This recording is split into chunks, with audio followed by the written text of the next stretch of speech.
back to Sucker Punch, an exclusive look. Sucker Punch is an incredibly stylized film that relies on a number of groundbreaking techniques to bring its fantastic world to life. Yeah, it's almost as if comic books, anime, and video games got together and made like a cute little movie baby, the most beautiful, genre-busting, ass-kicking movie baby of all time. But bringing those visuals to life took some of the most complicated CG effects to date. And quite frankly, I'm convinced there was some black magic involved too, just by looking at it, I think.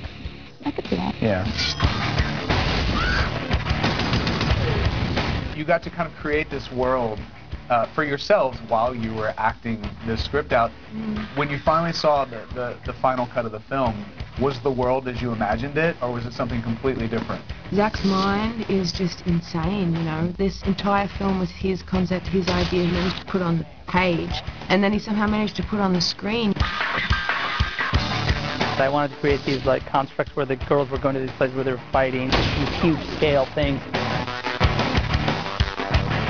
What were some of your favorite monsters to create? The giant samurai, just because I love samurai, and I love 10-foot samurai with machine guns even more than normal samurai.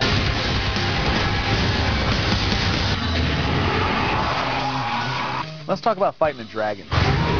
That's something I think out of all the pieces, that's the one thing where I assume it was mostly computer generated. I shot all of the cockpit scenes by myself, having Zach kind of yell, Coming from the right and going to the left.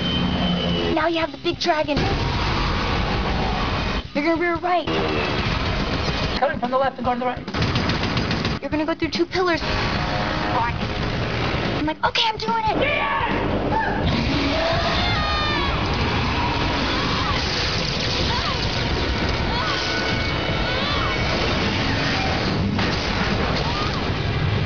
And I'm sure we look like freaks, you know. He really makes a safe environment, and he just has so much fun doing it. His enthusiasm is so contagious that, you know, you just want to do it again. Cut her down. Very nice.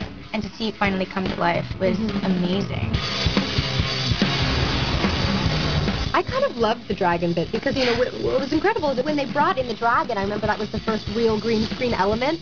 It was literally some sort of like golf caddy with like a little like tennis ball on it, and like Emily had to get up and kind of like pretend to ride it and like bring it in. And I was like, I mean, when it first came out, I think we were filming, I just like burst out and like laughing. I was like, I cannot, this is not serious right now. Yeah. Like I'm like fully like gunned up and like ready to go, and like out comes like a little golf course, like Emily riding a tennis ball. I was like, this is not appropriate.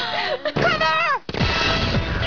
People have asked if I think this film objectifies women.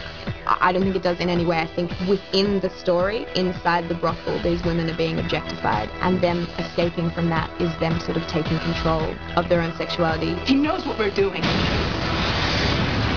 I become Blue the pimp, and he runs the place, and he's much more of a powerful, charismatic, important figure. And I think in my mind, I thought of that as the orderly's projection of what he wishes that he was. Your employer! Sexual energy, that's one of definitely the tools that he uses to manipulate the girls, particularly Vera. It's come to our attention that a few bad eggs, led by one little egg in particular, are plotting against me. You know, I think that you do get a sense that there was, at some point, even possibly a love between these two people. And Twisted love. Yeah, or maybe even at one point. Definitely a power struggle and Plotting to take from me my most precious possession. That's the great thing about the film. It's so multi-dimensional, you know, and the symbolism, the metaphors within it, and how intricately it explores so many aspects of what it is to be female, what it is to, you know, live within a society, within a system. And if Bruce finds out we're dead, We're already dead.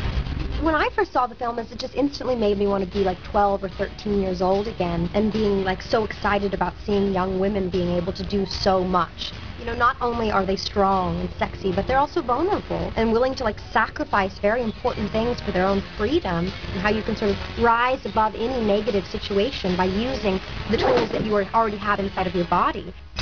I walked out feeling empowered and knowing that if I set my mind to anything, I can get it done. Your fight for survival starts right now. The way that it came to life on the screen, I don't think any of us could have expected how amazing and vivid and stunning it was going to be. Did you lose your fight? No, I just felt it. goal of the film is to escape, and escape not only your present situation, but to find some sort of peace, and that peace being some kind of freedom. I'm going to escape from here, but I'm going to be free.